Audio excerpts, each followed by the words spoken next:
정리되는 대로 갈게. 나도 사랑해. 행복한 결혼을 눈앞에 둔 어느 날 경찰에 검거된 한 여성. 왜 이러세요? 그 이면에는 아버지와의 뿌리 깊은 갈등이 자리 잡고 있었다. 배륜 범죄 뒤에 숨겨진 그녀의 슬픈 비밀이 공개된다.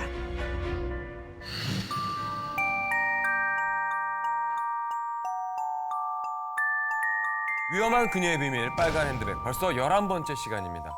첫 번째 그 사건 성매매로 이렇게 생계를 유지하고 있었던 여성이 맞아요. 굉장히 잔인하게 남성을 살인한 사건이었습니다. 이렇게. 토막살인 그렇죠. 사건이었죠.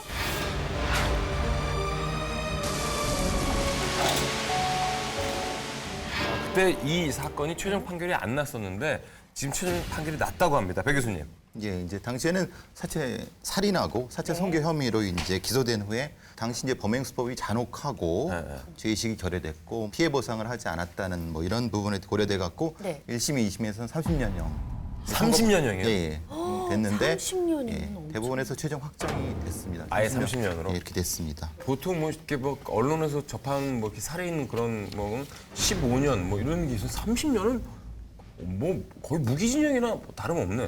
같은 형태가 남성일 경우에는 한 20에서 많아야 25년형인데 법조계 일각도 그렇고 범죄학자들도 사실은 상당히 좀 이례적이지 않느냐. 그거는 논란이 조금은 있습니다. 다시 돌아봐도 끔찍한 사건인데요. 이렇게 모르는 사이에서도 끔찍한 사건이 있지만 잘 아는 사이, 또 요즘에는 가족 간에도 이런 끔찍한 사건이 많이 일어난다면서요? 많이 일어나죠. 저희도 많이 다뤘잖아요. 네네. 예. 다툼이 많죠, 가족 사이에서. 특히 이제 아시다시피 재산 문제. 맞아. 아시다시피 재산 요즘 갖다가 참 그래. 유명한 재벌 A 재벌. 네, 그 관련이 되니까 거의 뭐 아니 돈이 되게 많은데도 왜 싸울까? 아니 이게 꼭 재벌들만의 문제는 아닌 것 같고요. 실제로 그 재산상속 문제에 대해서 최근 4년 동안에 어떤 그 분쟁이 일어나는 게 거의 2배 정도가 늘었거든요. 예를 들면 2012년에는 183건이었는데 2013년에는 200건, 2014년에는 266건이 접수가 계속 됐습니다. 늘어나네요. 이게 점점 늘어나는 거에 있어서는 이제 제 생각에 첫 번째가 그 여성들의 지위가 올라가는 부분. 옛날에는 이제 아버지가 큰 아들에게 다 몰아준다라든지 뭐 이런 일들이 있었고 딸에게는 상속권을 주지 않고 뭐 그런 부분이 있었는데 지금은 옛날에 이미 상속을 받은 딸들도 그 부분에 대해서 뭐라고 그러죠 그거를? 유류분. 유류분 청구라고 하고 그런 것들이 꽤나 많이 늘어나는 것 같고요. 딸들도 줘야지. 예. 딸들이 근데 이제는 얼마나 아빠 챙긴다고. 자식들을 다 똑같이 배분해야 되지 않아요, 그러니까 법적으로? 자식들은 111이고요. 그쵸, 그래서 n분의 여기 1이죠. 딸이든 아들이 똑같고 거기에 1.5, 그러니까 말하 50%를 더 얻는 게 이제 배우자. 지가 20살 되면 독립해서 벌어서 지가 살아야지. 뭘 1.5, 1 이걸 바래. 되게 중요한 말씀 해주셨는데 요즘 세대들 같은 경우에는 부모님의 재산을 당연히 자기 자기 걸로 거라고? 왜냐하면 자식이 한 명 아니면 2명이다 보니까 당연히 내 거라고 생각했는데 안 주니까 화가 나고 좀이라도 빨리 받기 위해서 파렴치한 범죄 행위를 벌리고 근데 좀 시대가 바뀐 것도 있잖아요. 예전에는 정말 숟가락 하나 들고 서울로 올라와도 대충 열심히만 일하면 먹고 살 수 있는 상황이었는데 지금은 부모의 원조가 없으면 사실 고용도 불안정하고 경기 자체가 침체되어 있다 보니까 자기 한 목숨 벌어 살리기가 되게 쉽지 않은 상황이 된 건 사실이라서. 맞아. 사실 실제적으로는 친족 상도례라는 게 있습니다. 친족 상도. 예, 말하자면 강도죄나 손괴죄 같은 형태를 제외하고는 재산 관련된 부분에서의 친족 간에 이런 부분은 이제 형을 면제하거나 고소를 해야지 공소 제기할 수 있는 특례가 있기 때문에 예를 들면 이런 거죠. 뭐 지갑에서 뭐 돈 10만 원 이렇게 쓱 가져갔다고 해서 절도죄가 바로 성립되는 건 아니고 가족끼리는. 그렇죠. 가족끼리는. 근데 이제 남이었다면 그렇죠. 옆에 지갑인데 10만 원을 꺼내가면 이게 절도죄가 되는데 내가 우리 가족이면 우리 신랑 거를 이렇게 쓱 꺼내가도 절도죄가 안 된다는 거잖아요. 근데 이제 신랑이 그냥 갔다는 얘기네. 문제를 아니, 제기하면 만약에 문제를 제기하면 신랑이 나를 이혼의 사유가 될 고소하면 수 있죠. 그렇죠. 이게 오케이. 만약에 문제를 제기하잖아. 네. 문제를 제기하면 법 뭐 다 떠나서 개망신이. 망신이지. 그래서 문제가 안 되나 봐요. 자, 여성의 심리를 저희가 추려보는 빨간 핸드백. 오늘은요. 역시 뭐 이렇게 각박한 세상과 일맥상통하는 그런 사건이라고 합니다. 일단 화면 보시죠.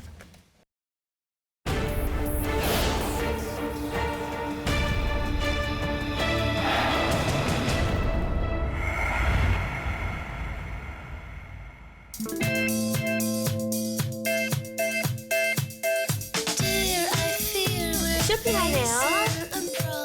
23살 김혜정. 많이 사셨네. 그녀는 삶에 대한 희망과 기대에 부풀어 있었다. 오빠. 캐나다엔 잘 도착했어? 캐나다? 이제 집만 정리되면 돼. 정리되는 대로 갈게. 나도 사랑해. 사랑하는 연인과 결혼을 앞두고 있던 그녀는 한국에서의 생활을 정리하고 캐나다 이민을 준비하고 있었다. 그런데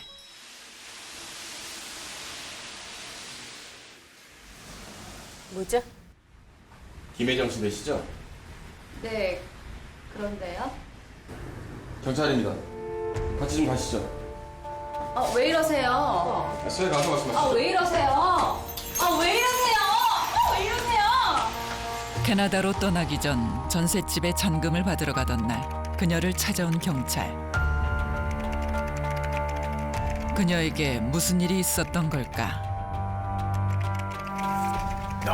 지금 이제 일단 캐나다에 또 뭐 누가 있어요. 사랑하는 지금 오빠 집만 정리하면 되지. 사랑해요 오빠 나 금방 갈게요. 그러니까 그렇죠. 뭐 완벽해요. 그러니까 뭐 프리티 우먼처럼 네, 네. 쇼핑하고 난 이제 정리하고 떠나면 끝. 근데 저는 마지막 장면이 이렇게 부동산에서 이 여자분이 이게 이제 마지막 정리하면 되는 거죠? 이랬잖아요. 그러면 이게 부동산에 관련된 부동산 사기. 왜냐면 거기서 지금 잡혔단 말이야. 그 많은 데 중에. 그럼 그게 이제 신고를 한 거예요? 그럴 수 신고를 해서 경찰이 왔다? 그럴 수 있지. 아직 정리가 다 안 된 거잖아요. 이 집을 갖고 이 사람한테도 팔고 이 사람한테도 팔고 그리고 딱 캐나다 가려고 그랬는데 딱 잡힌 거지. 부동산 사기? 짐도 다 미리 붙여놨고요. 몸만 가면 되는 상황이고 지금 마지막 집 정리라는 거 보면 이게 치밀한 계획 범죄인 것 같은데 그렇죠. 상당 기간 동안 우리 전에 한번 다뤘던 게 또 나올 리는 없을 것 같긴 한데 횡령이 아닐까. 네. 지난번에 몇 년 동안 네. 몇십억을 했던 그 사람처럼.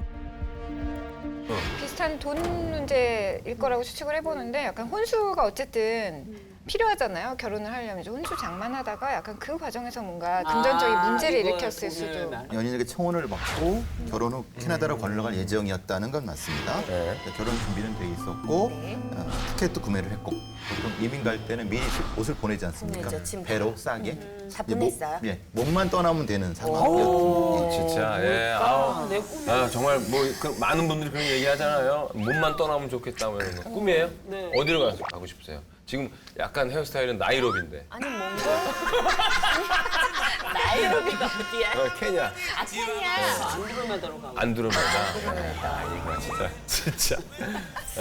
아니 어쨌든 지금 추론을 해보자면은 되게 아름다운 20대 여성 아닙니까? 그러니까 정말 남자들이 많았던 거지. 이 남자, 저 남자 다 만난 거야. 그리고 이 남자한테 요만큼, 이 남자한테 요만큼. 그래가지고 요렇게 뜯어내가지고. 꽃뱀 사기. 네. 그래가지고 한 뭐 1,000만 원, 3,000 이렇게 해가지고 한 6억 깔끔하게 정리해가지고 캐나다 교포랑 사귄 거지. 일단 그래서 교포한테 시집 가려고 넘어가려고 그러다 잡혔다 이거죠? 그렇지, 그러니까 지금 얘기하신 거대로 하려면 사실 앞에 보이는 VCR이 되게 화려하게 나왔어야 돼요. 그렇게 막 뭔가 막 실컷 사고 막 사치를 부리고 하면 이 그것도 그러네. 선글라스 끼고 반짝이고 약간 딱 한단 봤을 때 말이야. 꽃뱀 스타일은 아니었어. 아니야, 그냥 상큼했어. 소소한 쇼핑백 여대생의 브랜드가 쇼핑? 약간 중저가 브랜드들이었어요. 그쵸. 아 그래요? 네. 뭐 브랜드까지 봐요. 아이 나 참. 근데 제가 다른 형사님들한테 얘기 들어보니까 꽃뱀들이 과연 이쁘냐? 그렇지 않다며. 예, 그렇지 저는 않습니다. 막 이렇게 우리가 상상하는 것처럼 정말 막 현영 씨처럼 막 23살짜리 이렇게 꽃뱀 이렇게 막 있을 수 있죠. 정말 저 이쁘다고 해주시는 거예요?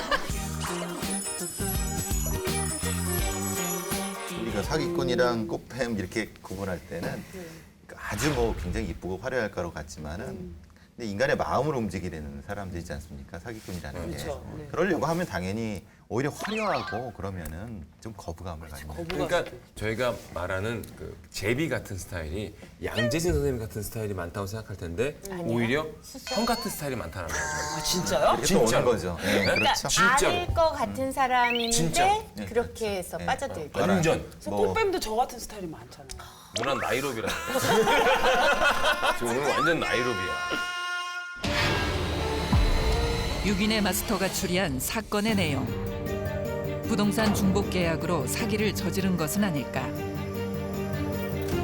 결혼을 앞두고 혼수 마련을 위해 범행을 저질렀을 수도 있다. 혹시 결혼을 빌미로 금품을 갈취하는 꽃뱀 사기범은 아닐까? 그럼 첫 번째 단서 한번 열어봐야 될 텐데요. 첫 최 교수님. 번째는 우리 첫 번째 단서 어떤 단서? 단서를 의미합니까? 여러 범행을 말씀하셨지만 이제 이걸 보게 되면 어떤 범행을 저질렀는지 알 수 있게 뭐 부동산 사기인지, 예, 예. 뭐 꽃뱀 꽃뱀인지, 사기인지, 뭐, 뭐 예. 여러 가지. 자, 그러면 첫 번째 단서는 우리 곽정원 씨가 직접 공개해 주시겠습니다.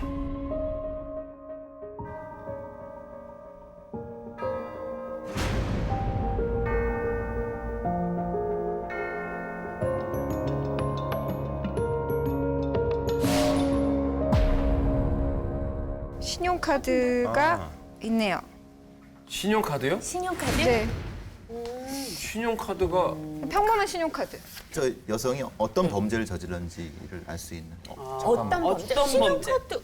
카드. 아니, 카드가 카드를 이용한 범죄는 자기 카드가 아닌 거지. 그렇죠. 카드 도형일 수도 자기 있는 카드로 하지는 않지. 이게 이름이 남자 이름 같은데요. 아, 김효근이라고. 꽃뱀. 이렇게 남자 카드, 신용카드가 나온 거 보면 꽃뱀 추리가 좀 맞는 것 같잖아요. 맞네. 이 사람 저 사람 카드 갖다 다 긁고 쓰고 그럼. 이러고 딱 난 도망가려고 그러다가 오빠밖에 지금 없어. 잡힌 거. 유부남한테. 카드 한 남자들. 장만 줘요. 이렇게 해가지고. 남자들 카드를.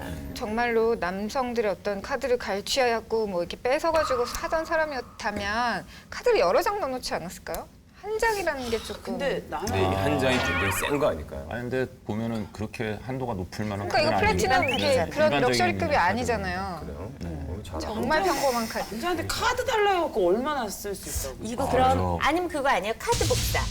카드 복사 요즘 뭐 복사가 있어요. 복제를 동남아시아에서는 동남아에서 많이 더 많이 당하는데 뭐 현금 빼는 데서 보니까 뭐 복사기를 해놔가지고 요즘 뭐 범죄가 되게 뭐 손쉽게 막 이 범죄가 그러니까 이루어진다 그러더라고요. 외국에서 조직원들이 우리나라에 들어와서요. 길가에 있는 그 자동 ATM기에다가 그 복제 그걸 깔아놓고 쫙 뽑아가서 이제 그걸 가지고 이제 외국 가서 복제하고 이런 경우가 캐나다가 마피아죠. 카나다. 캐나다로 간다고 했으니까 그쪽에 갔던 그 남자가 나는 문제일 것 같다는 거죠. 남자가. 그 남자의 지령으로 이 카드 복사도 하고 한국에서 뭐 이렇게 좀 한 다음에 도망가려고 그러다 잡힌 걸 수도 있고. 근데 그 카드. 자, 과연 그러면 네. 이 카드가 어떤 의미인지 저희가 VCR로 담아봤습니다. 함께 보시죠.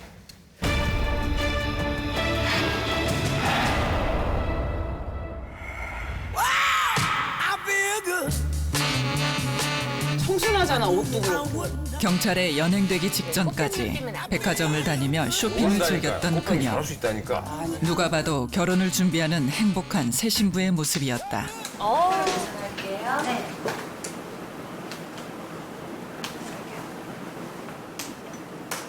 감사합니다. 손님, 이 카드 성함이 남자 이름이신데. 아, 저희 아빠 카드예요. 응? 아, 네, 알겠습니다.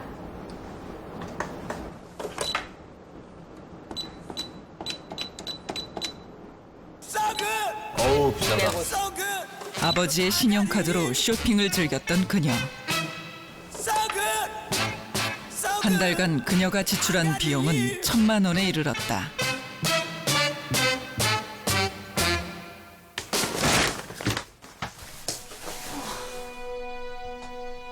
그러나 그녀의 현실은 사치스러운 쇼핑을 즐길 만큼 여유가 있지는 않았다.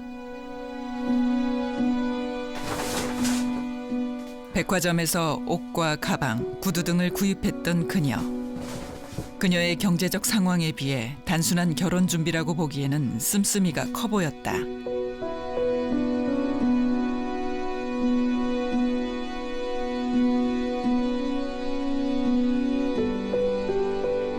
그리고 그런 그녀의 모습 뒤에는 어두운 그늘이 자리 잡고 있었는데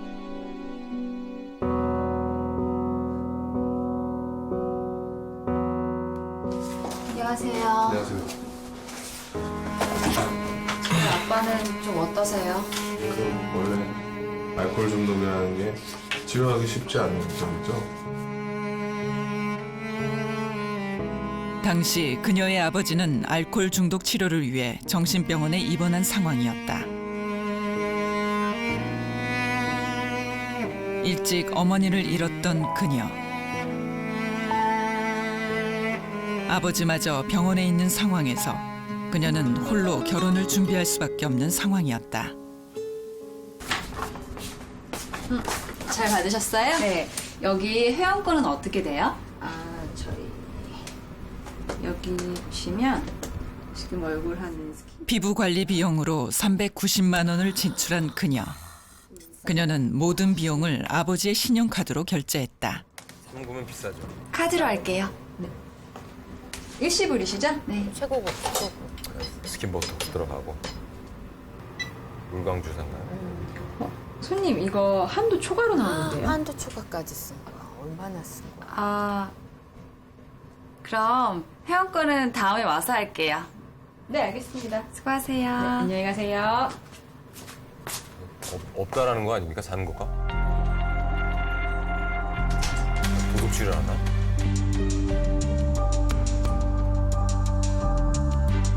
진짜 도둑질. 은행을 터나? 아, 설마. 아버지의 신용카드만으로 부족함을 느꼈던 그녀는 아버지가 살던 집을 몰래 찾아갔다. 아버지 지금 병원에 입원해 계시잖아요. 정신병원? 알코올 중독 알코올. 치료받으려고. 집안 곳곳을 뒤진 끝에 그녀가 발견한 것은 아버지의 집 전세 계약서였다. 게다가 부동산 네네. 안녕하세요. 안녕하세요. 예. 아니 어떻게 갑자기 연락을 주셔가지고. 저희 아버지가 아프셔서 예. 급하게 시골로 내려가게 됐어요. 아 그래요. 예. 예. 그럼 한번 확인해 보시죠. 전세금을 뺀 거죠? 그렇죠. 그녀는 아버지를 대신해 전세 계약을 해지하겠다며 집주인에게 먼저 225만 원을 받았다. 정신병원에 입원 치료 중인 아버지. 아버지의 신용카드와 전세금 일부를 결혼 준비 비용과 생활비로 사용한 딸. 과연 두 부녀에겐 어떤 비밀이 숨겨져 있을까? 뭐야? 뭐 범죄 될 만한 게 없는데요? 일단은 뭐 상황이 여의치 않아서 이제 뭐 정말 모르는 남자. 이렇게 뭐 절도를 해서 쓴 것도 아니고. 그렇죠. 도대체 무슨 범죄가 성립되어 있는지는 이해가 안 되는데. 그래도 일단은 궁금한 건 한 달 사이에 1,000만 원이라는 한도를 초과를 한 거잖아요. 네. 한 달 만에 저렇게 다 사건이 일어난 거예요. 그러니까요. 한 달간 카드 사용 금액을 보면은 정말 유명 백화점에서 구두와 옷 핸드백으로 206만 원, 아까 피부관리실 아까 390만 원 말씀 들으셨고, 그 외에도 댄스 교습, 뭐 공연 관람, 외식 명목으로 신용카드 2장으로 한 그 합친 게 이제 한 달 만에 1,000만 원. 그러니까 이제 돈이 부족하자 전세금 3,200만 원 중 225만 원을 계약금으로 받아 챙긴 것. 물론 그게 뭐 자기가 정말 많다면야 큰 상관은 없지만 지금 상황이 여의치도 않고 아버님 그쵸. 병원에 계시고. 그러니까 아버지랑 같이 살고 계신 게 아니네요. 예, 딸은 따로 원룸에서 아까 지내는 걸 보셨겠고, 모든 일은 아버지가 이제 입원한 상태에서 한 달 새 벌어진 일입니다. 조금 이상하다고 느껴지는 점은 아버지도 지금 뭐 전셋집이 3,200만 원짜리 뭐 이런 상황이면 되게 그 여유가 있으신 그러네. 상황은 아니고 아빠가 또 정신병원에 계시면 거길 자주 가보고 이래야 되는 상황인 것 같은데 그런 너무 거죠. 즐겁게 쇼핑을 하고 있었어서요. 당시 아버지는 30년 동안 다니던 회사를 퇴직한 다음에 네. 공인중개사 시험을 준비 중이었다고 합니다. 그래서 이제 보신 것처럼 그렇게 부유한 집은 아니었던 거였죠. 아니 왜 그랬을까? 저 딸이 좀 철이 없어서 그냥 아버지가 빈 사이에 막 해보고 싶었던 걸 막 했다는 걸로는 저는 좀 보여요. 그런 쪽으로. 철이 없어서 그냥 그 사춘기나 막 20대 초반에 막 예쁜 거 사고 싶고 막 이런 심리? 23살에 지금 1,000만 원도 사실 작은 돈은 아니잖아요. 아니죠. 한 달에 쓰기에는 적은 돈이 아니고 만약에 뭐 한 1억 벌면 한 달에 1,000만 원은 작은 돈이겠죠. 그 사람에게는. 근데 23살 여성이 엄청 크죠. 아마도 뭐 직업이 따로 없다면 이런 돈을 쓰기에는 굉장히 큰 돈인데 약간 어떤 느낌이 드냐면 약간 막혀 있다가 이렇게 보물 터지듯이 갑자기 못 해보던 걸 막 해보는 그런 한풀이하는 느낌이 느낌이죠. 들어요. 네. 신용카드를 사용하잖아요. 그러면은 뇌가 받는 죄책감 같은 걸 느끼는 그 고통이 줄어들어요. 왜냐하면은 현찰은 내 앞에서 바로 이게 지갑에서 나와서 사라진단 말이에요.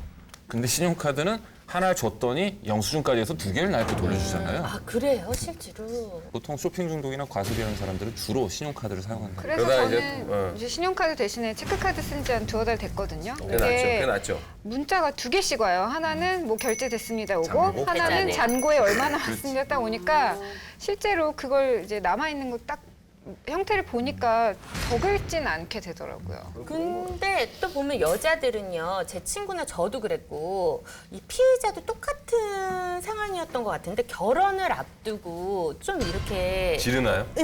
뭔가를 해요. 지름신? 쇼핑이나, 사치를 막 마지막이라고 생각하는 거예요? 왜냐면 내가 싱글로서 이런 거를 누려봐야지 결혼을 하고 나면 이런 걸 다시 못 누릴 그래요? 것 같아요. 결혼하고 오히려 남편한테 막 사달라고 그러지 않나요? 아니. 혼자일 때 누릴 수 있는 게 있다고. 그래서 눈치 일부러 보일 막 수 있죠 결혼 후에. 친구들하고 해서 해외여행도 갔다 오고, 그리고 막 마사지 그럼- 비싼 거 막 끊어서 그런 걸 못했네 내가. 그날 최고의 신부가 될 거야 이러면서 마사지도 내가 하고. 그런 걸 못해가지고 아직까지 스트레스가 많아. 그런 거 배첼러 아니야? 파티로. 아유 그 아내도 전에 많이 했잖아. 무상. 그래, 일생이 파티였는데 뭐. 눈만 봐봐. 이 정말 자기한테 쓴 거예요. 돈이 없는 여성이 항상 꿈꾸는 게 뭐냐면 피부 관리. 그다음 명품 백과 구두. 뭐 이런 거거든요. 그렇죠. 이런 거 같더라고. 그러니까 아침에 일어나서 운동 좀 하고, 그다음에 에스테틱 가서 마사지 가서 받고. 마사지 받으면서 귀찮은 거. 관리하고, 그리고 뭐 브런치. 일주일에 브런치 그런 것도 있고, 그다음에 네일 받고. 내일 받고. 뭐 이런 거. 이런 게 바쁘다, 또 이렇게 바빠. 리스트가 있더라고요. 예. 이런 소비 행태를 사실 불황형 소비 행태로도 보는 사람들이 있어요. 약간 작은 사치라고 해서요. 예전에는 뭔가 나를 위해서 큰 돈을 쓸 때 뭐 집을 산다거나 차를 산다거나 이런 것들인데 이젠 그런 소비 자체가 힘들어졌기 때문에 조금 고가의 향수나 뭐 아니면 뭐 약간 이렇게 마사지 이런 것들을 통해서 자기 만족을 위해서 돈을 쓰는 사람들이 더 많아진 것 같고요. 또 똑같은 술을 마시더라도 저도 주로 소맥을 먹긴 하는데 소맥을 맨날 먹다가도 어떤 날은 조금 좋은 걸 먹고 싶은 날이 있거든요. 있어. 네, 이렇게 뭐 한두 좋은 데 잔. 가서. 네. 아, 저번에 맞아. 그 제일 비싼 위스키바 가신 거 SNS에 올리셨던데. 고마워요. 그리고 가시오미 네, 있죠. 그런 데 가서 그런 거는 바틀로 뭐 이렇게 꿀꺽꿀꺽 먹는 술이 아니고 한 잔 시켜놓고 즐기면서 마시는 술이거든요. 근데 먹다 보면 한 병 다 먹더라고. 다만 남자 여자의 돈 쓰는 거에 대해서 서로 굉장히 틀리잖아요. 네. 남자분들은요, 여자가 돈 쓰는 것 중에서 간식 먹는 거하고 외모 관리하는 거를 가장 아깝다고 생각을 해요. 왜 근데? 간식은 또 뭐예요? 아유 안 예쁘면 안 예쁘다고 그러고. 예를 들면 이런 거죠. 아이스크림 예를 들면 밥은 4,000원, 5,000원짜리 먹고 커피를 4,000원, 5,000원짜리 그러네, 먹고 커피값. 그다음에 저기 디저트로 또 뭐 케이크나 이런 것도 4,000원, 5,000원짜리 먹고 뭐 이런 것들. 반대로 여자분들은 남자들이 하는 것 중에서 술값. 유흥비, 술값, 그다음에 게임비. 그래, 게임기. 맞아요. PC 게임, PC방이라든지 뭐 아니면 거기 아이템 사는 거 뭐 이런 것들이죠. 근데 이게 이게 돈이 많이 들어가더라고. 아니, 이게 보니까. 누구가 더 많이 쓰느냐의 문제가 아니라 남녀가 생각하는 행복의 기준이 다르기 때문이거든요. 근데 이게 재밌는 게 여자가 그걸 통해서 행복을 느끼고 남자가 이걸 통해서 행복을 느낀다면 그건 좀 내비로 뒀으면 아, 내버려둬야 좋겠어요, 정말. 아니, 근데 그러니까 능력만 된다면 그럼요. 내버려둬야지. 우리 신랑도 장난감 사는 걸 좋아해가지고 날라다니는 헬리콥터 사왔어요. 그럼. 조그만해. 운전하는 거. 조그만 거는 별로 안 비싸요. 안 근데 비싸요. 그걸 사는 건 좋은데 집안에서 날리니까 내가 걸어 다니다가 조정 잘못해서 나 의도적이다. 그 의도적이다. 야, 똑똑한데 남편. 일부러 남편 똑똑한데. 신용카드가 상징하는 그녀의 비밀. 아버지의 재산으로 쇼핑을 즐기던 그녀의 이해하기 어려운 행동을 의미한다. 알코올 중독 치료 중인 아버지를 두고 쇼핑을 즐긴 딸. 부녀에게 대체 어떤 비밀이 숨겨져 있는 것일까? 사실 이 의문에 대한 답이 곧 사실 이 사건의 실마리가 되는 거죠. 한 달간 아버지 돈 1,000만 원을 쓰고, 근데 그녀한테는 그 나름의 이유가 있었다고 이해가 합니다. 자, 그럼 그 나름의 이유가 뭔지 일단 VCR 보겠습니다. 보시죠.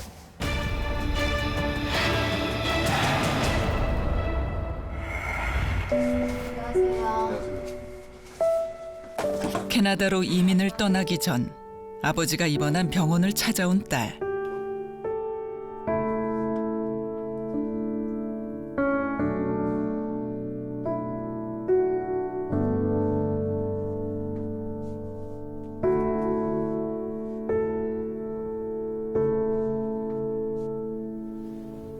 아빠, 잘 있었어?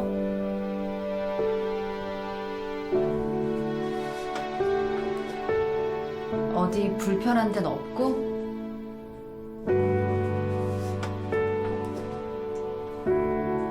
아빠.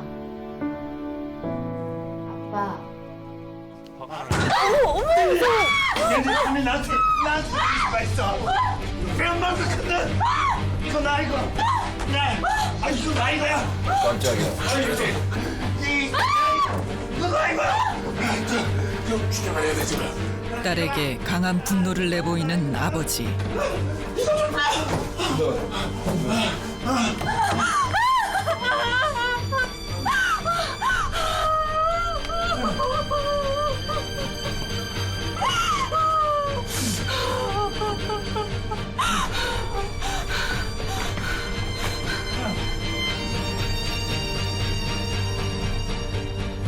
비틀린 부녀의 관계는 어디서부터 잘못된 것일까?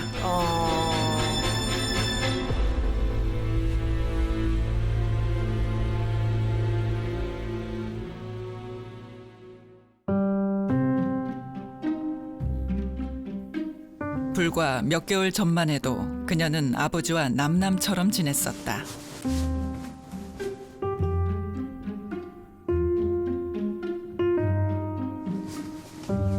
특정한 직업 없이 아르바이트를 전전해오던 그녀는 하루하루를 힘겹게 살아가고 있었다.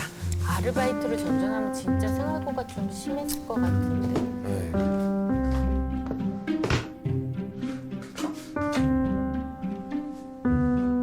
23살 젊은 나이에 고정적인 수입원마저 없었던 그녀는 항상 경제적인 어려움에서 자유로울 수 없었는데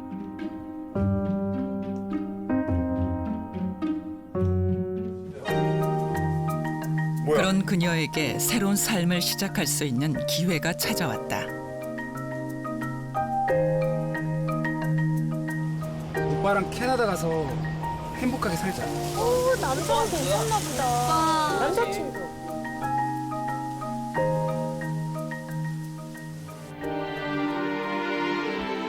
결혼과 함께 캐나다에서 살기로 결심한 그녀. 그러나 그녀는 최소한의 결혼 비용조차 마련할 수 없는 상황이었고 오랜 시간 동안 연락을 끊고 살았던 아버지를 떠올린 그녀는 5년 만에 아버지에게 연락을 하기로 결심했다.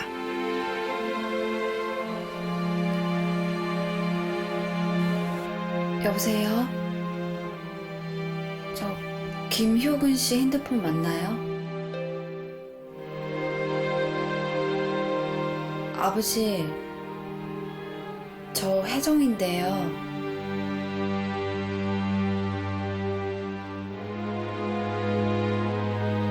저 결혼하게 됐어요. 세상에 남아있는 유일한 혈육이었던 아버지. 그러나 그녀의 아버지는 반가운 인사와 따뜻한 축하의 말 대신 차마 입에 담기 어려운 욕설과 폭언을 퍼부었다. 왜 진짜? 세상에. 뭐? 네가 5년 만에 무슨 일이냐? 술 취해 계셨네. 결혼 자금을 달라고? 참, 내가 왜?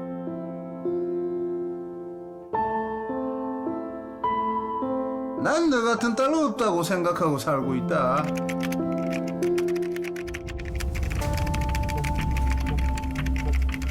그 후 술에 취하면 그녀에게 전화를 걸어 폭언을 일삼았던 아버지.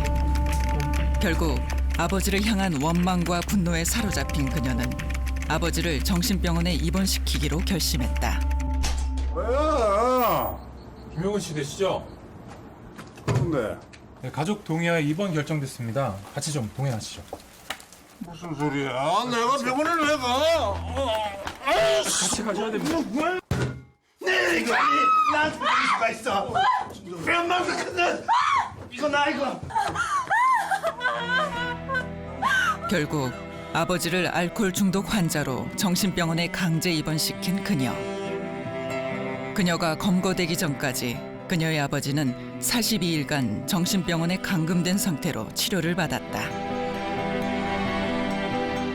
실종 신고를 수사하던 경찰에 의해 존속 감금죄로 검거된 딸. 그 이면에 숨겨진 비밀은 무엇이었을까?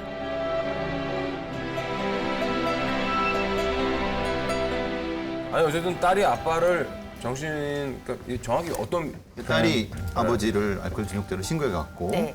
뭐 무려 42일 동안 그러니까 폐쇄병동에 감금되어 있었던 거고요.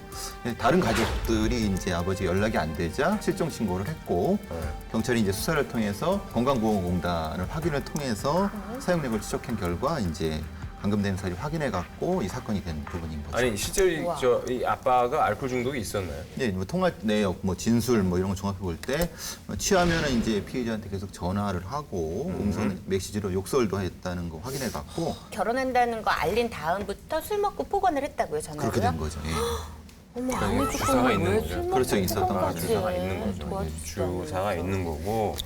이게 남남처럼 살던 딸이 그게 신고한다고 한 번에 가는 건 일인가요? 근데 보호자에 의한 입원일 때 이 보호자가 어디까지가 보호자냐인데요. 그러니까 실제로 법적 보호자에 속하는 건 첫째는 당연히 배우자고요. 배우자죠. 그다음에 두 번째는 성년이 된 자녀고요. 그다음에 세 번째는 부모거든요. 그때까지는 법적 보호자 1인에 의한 동의가 가능했습니다.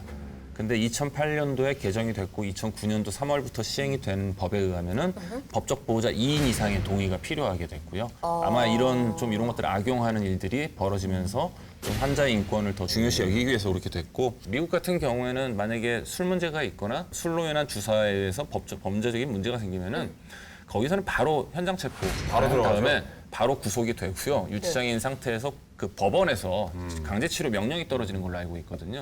그렇게 되면은 판사의 명령에 의해서 이 사람은 뭐 1년 아니면 6개월 동안 치료를 받아야 돼요. 결국 감옥에서 치료받는 거하고 똑같은 일이 벌어지는 건데, 우리나라는 사법기관의 개입이 없다 보니까 민간 병원이나 민간 이송 단체에서 이걸 하게 되는 거거든요.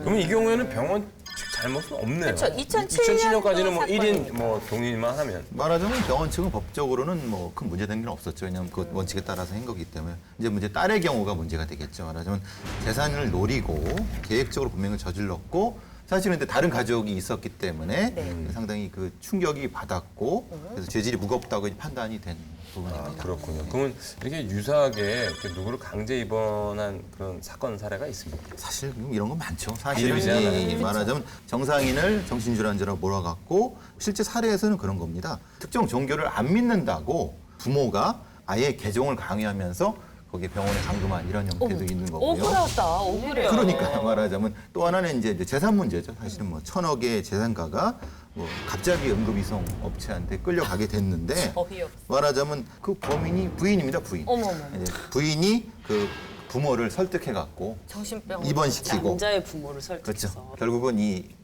당사자가 병원을 탈출해갖고 탈출해갖고 이제 신고를 했던. 아침 드라마네요. 그렇죠. 이제 부인은 결국 감금 혐의로 처벌을 받게 됩니다. 아니 근데 주인공 이 피의자 입장에서 좀 보면요. 사실 여자 결혼을 앞두고 가장 생각나고 약간 그려지고 의지하는 게 부모님이거든요. 근데 아까 보니까 그렇게 의지하고 싶은 마음에 5년 만에 결혼 소식을 알리려고 아버지에게 전화를 했는데 아버지가 거기에다 폭언과 난 너 같은 딸 없다고 생각하고 산다 이런 얘기를 들었다면 이 피해자 입장에서도 굉장히 서운한 모멸감, 약간 분노 이런 것들이 좀 생겨났을 것 같아요. 결혼자금 부탁하는 전화할 때도 그렇게 아빠 결혼자금 이게 아니라 정말 조심스럽고 어렵고 불쌍해. 되게 약간 비굴하게 전화했을 수도 있을 것 같아요. 하나밖에 없는 왜냐하면, 혈육이잖아요. 가장 축복받아야 되고 가장 도움받아야 되고 그런 그 소식에 오히려 가장 저주를 받은 사람이 돼버린 거예요. 그러면 그걸 또 계속 그런 전화를 받으면은 그 고통이란 건 아마 정말 이루 말할 수가 없을 거예요. 그러니까 아버지가 알코올 중독이시니까 너무 본인을 괴롭혀서 아버지 병원 들어가시자마자 해보고 싶은 거 다 해봤다. 그럴 수도 그거는 가능성이 있죠. 괴로웠다면.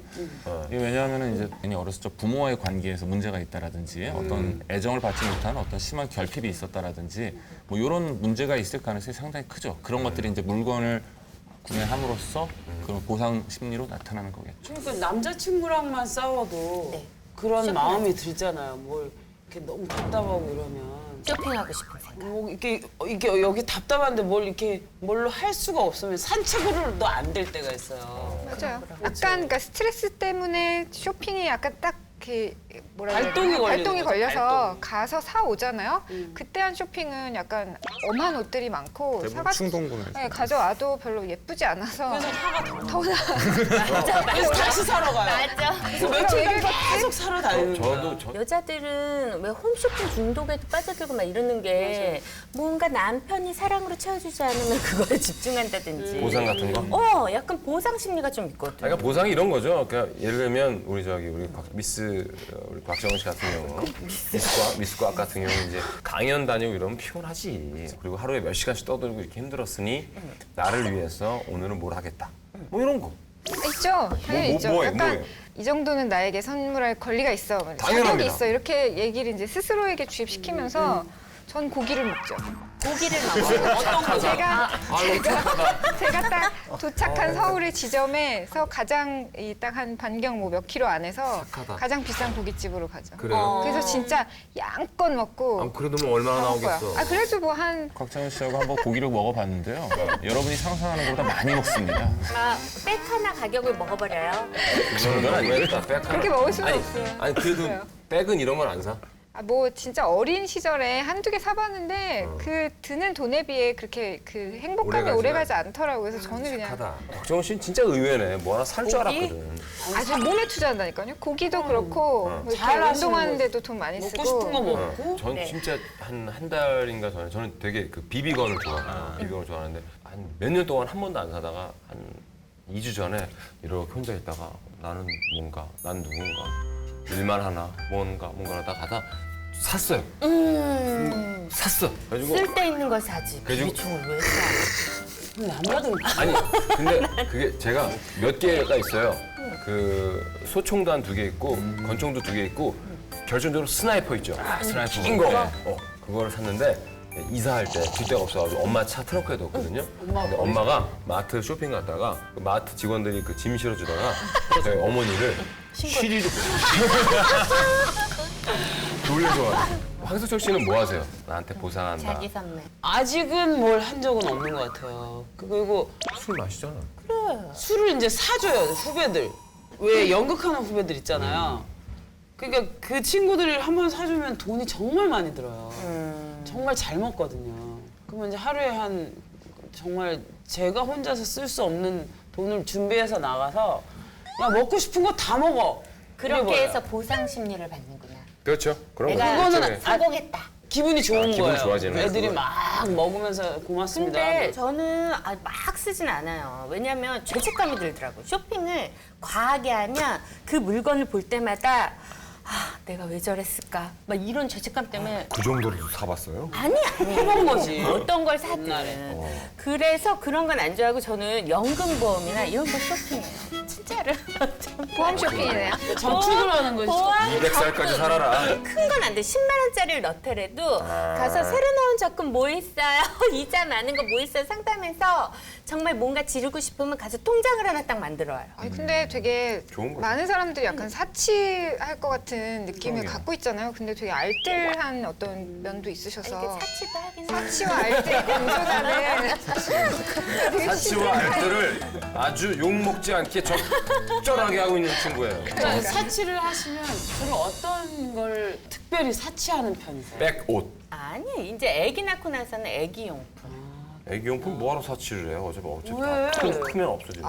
요즘 그게 얼마나 트렌드인데요. 얼마나 유모차 예쁜데. 하나에도 막 몇백만 원 하고. 제가 와이프랑 한 번은 싸운 적이 있어요. 와이프가 너무 이쁜 옷을 이쁘긴 이쁜데 그래도 저 정도는 아니다 나는. 그래서 와이프가 내가 입히고 싶다라는 거야 자기는. 나는 이건 아니다. 어차피 크는데 계속 그게 그래. 엄마들 심리인가요 그게? 그게 엄마가 되면 아기용품으로 보상 심리를 좀 자기 거는 받아요. 아끼고 아기가 덮는 담요가 어떤 브랜드냐. 아이 용품에다가 사는 건 죄책감을 안 느껴요, 엄마들이. 좀 맞아. 들러 자기 아이를 위해서 쓰는 건 정말. 죄책감을 느끼기 때문에 아이를 위해서 사면서 자기의 쇼핑에 대한 욕구도 풀고 나는 아이한테 썼으니까 이건 날 위해 쓴 게 아니야라고 착한 해서 엄마야. 자기 합리화도 훌륭한 하고. 엄마가 되는 거지. 근데 이런 보상 심리에 대해서 어떤 연구 결과가 있대요. 하버드대에서 뭐 제니퍼 러너 교수팀이 실험을 했는데 네. 한 그룹의 사람들에게는 약간 되게 좋은 아름다운 자연 풍경을 보여주고 한 그룹에게는 약간 슬픈 영화를 보여줬는데 그 뒤에 똑같은 물통을 보여주면서 이거 얼마에 살래? 이렇게 물어봤더니 좋은 풍경을 본 사람들 같은 경우는 한 2.5달러라고 얘기했고 슬픈 영화를 본 팀들은 10달러까지 내겠다 이렇게 얘기를 했대요. 약간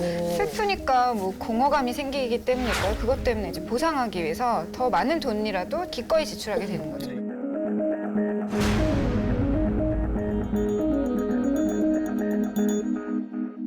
자, 이제 두 번째 단서를 만나봐야 되는데요. 이 두 번째 단서는 어떤 연관관계가 있나요? 뭐 사실은 뭐 결혼 자금을 주지 않았다는 것만으로 이렇게 아버지를 이제 코너로 몰 사실은 이렇게 이럴 딸은 그렇게 드물지 않겠습니까? 그러니까 사실은. 뭔가 더 뭔가 꼭 뭔가가 있는 거죠. 그런 거죠 말하자면.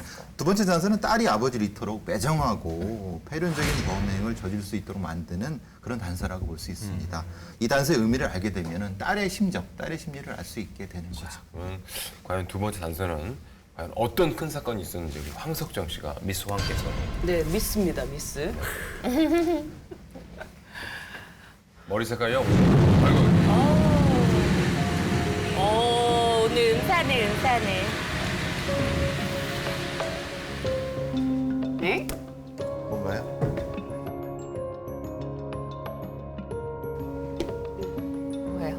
뭐예요?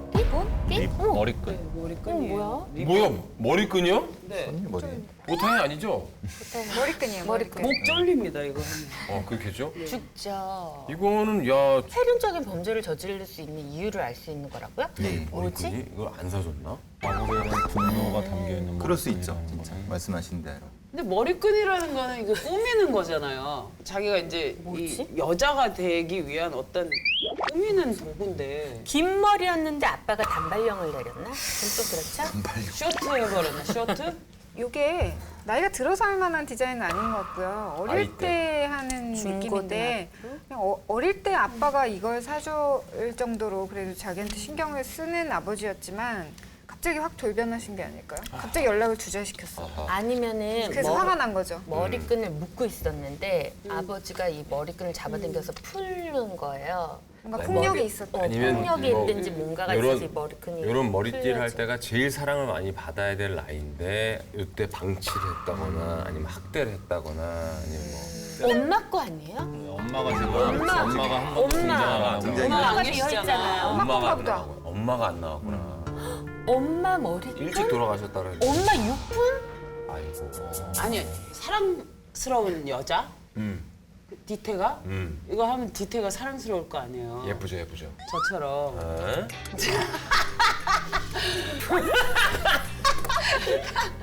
아니, 아이고. 전 계속 뒤를 보는데 아닌 것 같아요. 이렇게 오긴 했어. 와 마지막에 그냥 와, 병살타로 확 날리시네 그냥. 자, 그래서 저희가 두 번째 단서까지 만나봤습니다. 과연 어떤 의미인지 VCR로 보시죠.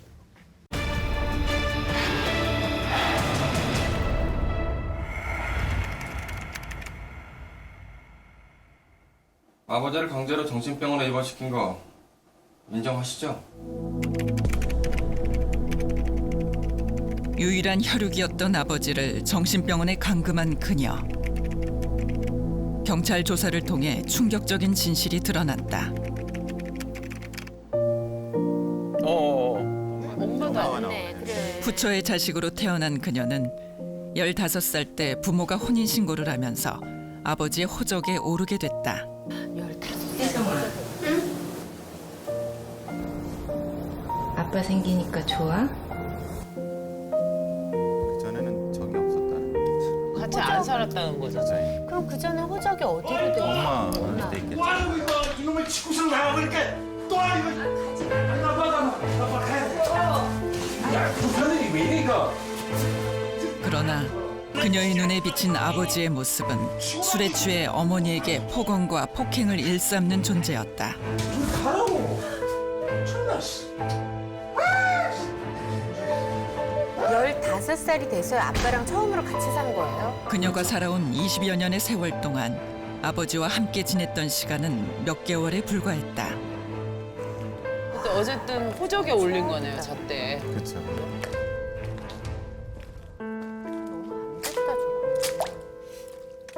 그러던 어느 날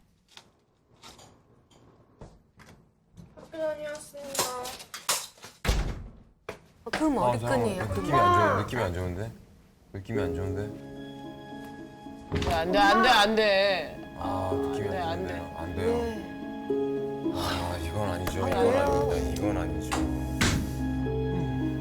엄마가 집을 나가신 거 아니에요? 아니죠, 아니죠. 엄마가 대답이 없잖아요. 이건 아닌 것 같은데. 말도 안 돼.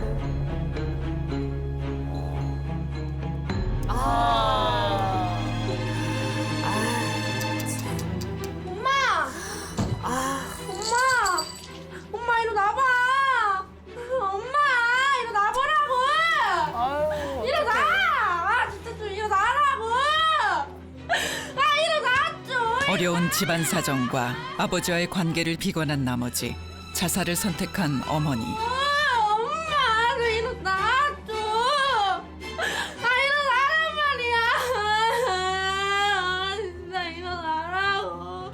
그녀는 17살 어린 나이에 세상에 홀로 남겨졌다.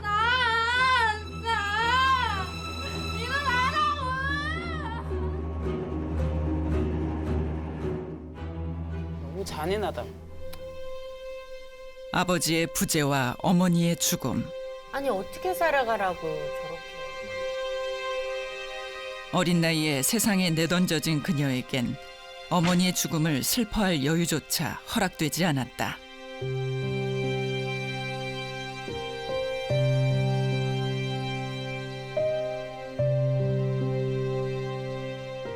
여러 가지 아르바이트를 전전하며 힘겹게 생계를 꾸려가야만 했던 그녀. 그러니까 보상받고 싶었나 봐. 그렇게 사는 그 세월을. 그렇죠.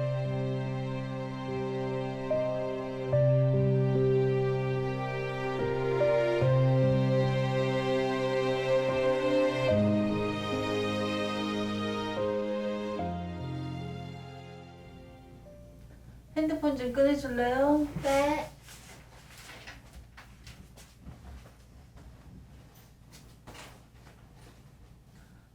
지금 뭐 하는 거예요? 가방에 오일 다 묻었잖아. 아이, 그거 봤다가 핸드폰을 왜 봐? 당장 원장님 오라 그래요. 죄송합니다.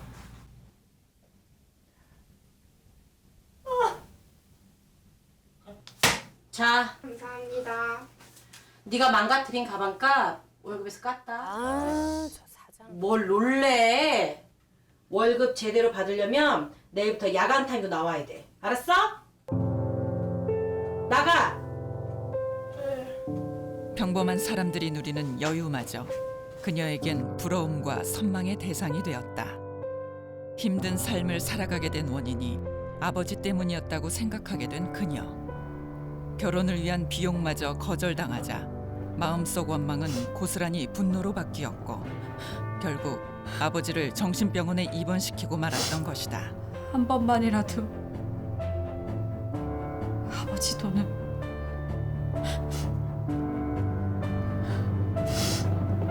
마음껏 써보고 싶었어요.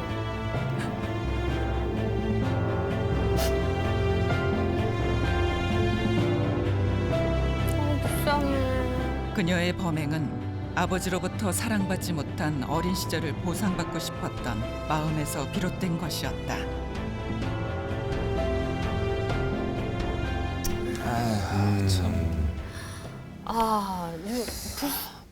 오늘 사건은 조금 그녀가 너무 좀 마음이 아프네요. 행동은 잘못됐지만 좀 인간적으로 그녀를 바라봤을 땐 좀 불쌍해요, 사실. 너무 세상에 아무것도 없이 엄마도 죽어버리고 그 집에서 혼자 그냥 그렇게 생활하고 있었던 거잖아요. 아마 생활비도 본인이 알아서 다 벌어야 되는 그 상황이었어요. 어린 나이에 15살에. 근데 여기서 진짜 잔인한 게 어머니가 자살을 하신 걸로 나오잖아요. 근데 그걸 이 딸이 목격을 하는 거예요. 근데 이 충격이 어마어마할 정말 거예요. 엄청나죠. 지금. 하나밖에 없는 엄마가. 그 예. 충격은 일반 사람들이 생각할 수 없는 정도의 트라우마로 다가오기 때문에 그냥 평생을 가는 거죠. 아니, 그럼요. 이게 법원 판결은 어떻게 나왔어요?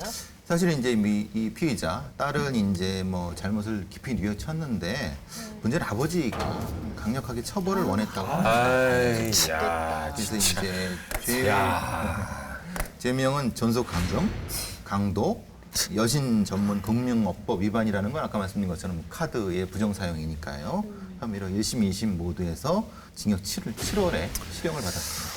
참 한 사람의 인생을 놓고 본다 그러면은 어렸을 적에 이제 학대, 정신적, 신체적 학대 부분에 대해서는 뭐 이거는 몇십 년이고 간에 다 소급 적용을 해야 된다고 생각을 해요. 이 한 사람의 인생을 다 망쳐버리는 일이고, 그다음에 지금 여기서 보면 피의자의 어머니가 이제 그 자살을 선택을 하셨는데.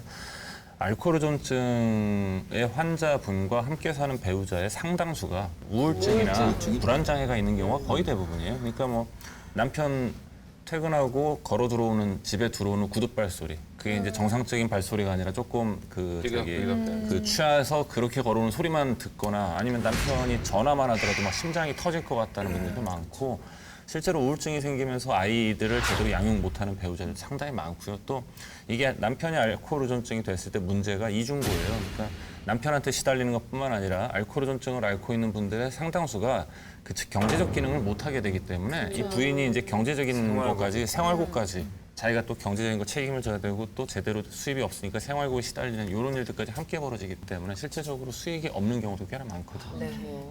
피의자의 진술에 의하면은 어머니가 아버지의 번처가 아닌 후처였다고 얘기를 하고요. 그러니까 혼외 자녀죠. 입적이 안 된 거고 15살이 돼서야 이제 뭔가 혼인신고를 하면서 입적이 됐다고 하는데 문제가 이제 20몇 년 동안 실제로 같이 살았던 건 사실 몇 달 안 되는 거고 아버지로부터 돌봄을 받지 못한 어떤 피의자는 아르바이트로 여러 가지 생활 전전했다는 그 정도지. 근데 그 말도 좀 가슴에 와닿지 않았어요? 그 말이 좀 마음이 짠해져서 한동안 좀 먹먹했는데요. 아버지 돈을 그냥 마음껏 써보고 싶었을 뿐이에요 라는 말이 있었잖아요. 그게 진짜 내가 다 써버리고 싶었어요. 이 말이 아니라 아버지가 딸에게 해줄 수 있고 내가 딸이니까 당연히 얘기할 수 있는 그런 그냥 소소한 용돈 받고 뭐 좀 이거 좀 해줘요 아빠, 사줘요 아빠 할 수 있었던 그 얘기들을 사실 한 번도 받은 적이 없기 때문에 이제서야 그냥 정말 아까 본물 터지듯이라고 얘기했는데 그게 맞았던 거예요. 사치하고 그런 게 아니라 해보고 싶었지만 할 수 없었던 것을 이제라도 해봤던 그 대목이 좀 마음이 아픈 것 같아요. 뭐좀 복수라는 개념으로 쓰는 건 좀 적절하지 않을 것 같고요. 제 생각에는 어떻게 보면 그녀가 했던 돈의 낭비라는 것 자체가 그동안 갖지 못했던 어떤 아버지의 사랑에 대한 어떤 것. 이제서야 갈증을 푸는 느낌. 그렇죠. 보통의 아비라면 아무리 내가 뭐 혼의 자식이든 후처의 자식이든 어떤 식으로든 챙겨주고 싶어 하죠. 내 자식이기 때문에 그래야 되는데 혈육의 정이라는 걸 느낄 수 있는 정도의 도덕 기준이 되는 일반적인 상식적인 사람이라면 당연히 그렇게 해야 된다고 생각을 하는데 피의자 같은 경우에 그러니까 태어나서 14, 15년 동안 아버지가 없었잖아요. 그런데 어느 날 아버지라는 존재가 나타났는데 갑자기. 차라리 없는 이만 못한 그 후에 혼자서 살아가는 동안에 어떤 마음이었을까를 생각하면은 솔직히 굉장히 마음이 짠하고 아프기도 하고요. 굉장히 화가 나기도 하는 상황이고 그러네요. 최선을 다해서 양육을 해야 되는 게 이제 아빠 엄마의 몫인데 이 양육을 제대로 안 하고 방임하는 거죠. 이것도 일종의 학대죠? 네, 그럼요. 일단 학대라고 하면은 신체적 학대를 주로 먼저 생각을 하거든요. 그러니까 뭐 애를 때린다든지 언어 폭력도 폭력이기 때문에 뭐 폭언을 한다든지 이런 쪽의 학대만 생각하는데 사실 학대 중에서 어떻게 보면 가장 무서운 학대 중에 하나가 방임이나 방치거든요. 그러니까 그 방임이나 방치라는 거는 첫째로 우리가 이제 감정적 박탈이라고 그러는데 감정이 일단은 발전이나 분화가 되질 않아요. 뭘 받아봤어야 애가 배우죠.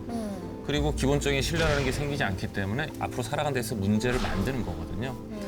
내가 어쨌건 그 아이가 나로 인해서 만들어졌고 아이가 나왔다 그러면은 부모라면 당연히 이 아이에 대한 책임, 그중에서도 경제적 책임, 애가 잘 자랄 수 있도록 최소한 생활을 할 수 있도록 지원을 해주는 게 당연한 건데 이 부분에 대해서 참 우리나라가 아직도 문제가 참 많다고 생각을 해요. 양육비 지원을 법적으로 하긴 돼 있지만 남자가 자기 명의로 재산이 없거나 수익이 없거나 뭐 그런 상황에서 아니면은 도망 다니면서 안 내버리면 사실 그 어떻게 강제로 할 수 있는 방법이 아직은 없는 것 같아요. 최소 금액이나 뭐 그런 게 정해진 게 있어요? 아니요. 법적으로 남편이 없어요? 돈을 안 벌, 그러니까 이혼한 남자가 돈을 못 벌잖아요. 그럼 한 푼도 안 줘요. 이번에 작년에 법이 통과되고 올해가 이제 이행이 되면서 양육비 이행 관리원이라는 데가 있습니다. 이제 말하자면 양육비를 당연히 줘야 되는데 남편이 근데 이제 빼돌리고 완전 명의를 바꿔갖고 안 주려고 이제 여러 가지 수단을 부려갖고 국가에서 아예 양육비 이행 관련이라는 기관을 둬갖고 그거를 관리를 체계적으로 하겠다고 해갖고 근데 그게 생긴 게 올해입니다. 올해 석 달 전에 생겼습니다. 이 네. 양육비 부분에 대해서 지금 현실이 어떠냐면요. 네. 실제로 양육비를 받지 못해서 생활고에 시달리고 있는 한부모. 주로 여성이죠. 주로 그렇죠. 어머니가 아이를 키울 때 전 남편이나 뭐 이런 사람한테 양육비를 받지 못해서 생활고에 힘들어하는 분들이 83%예요.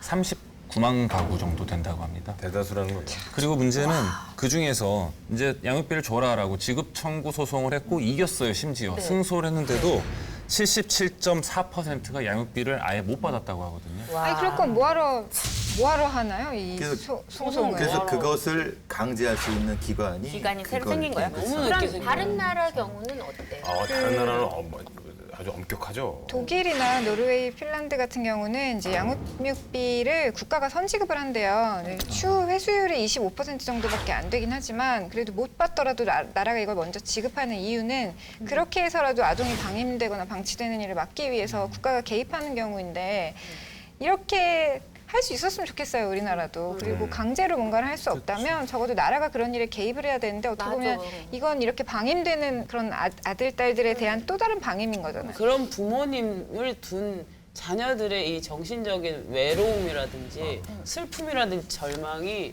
굉장히 크거든요. 그럼 공감 마스터는 자라면서 아빠한테 용돈 받아서 행복했던 기억 같은 거? 아니, 아빠한테 용돈 받아본 적 없어요. 그럼 아빠의 사랑을 제가 드렸어요. 사랑. 제가 아빠를 어릴 때부터 사랑했기 때문에 그냥 아빠라는 존재가 있다는 것만으로도 저는 굉장히 감사하게 생각했어요. 아빠는 굉장히 좀 자식한테 이렇게 멋진 모습을 보여주신 적이 없어요.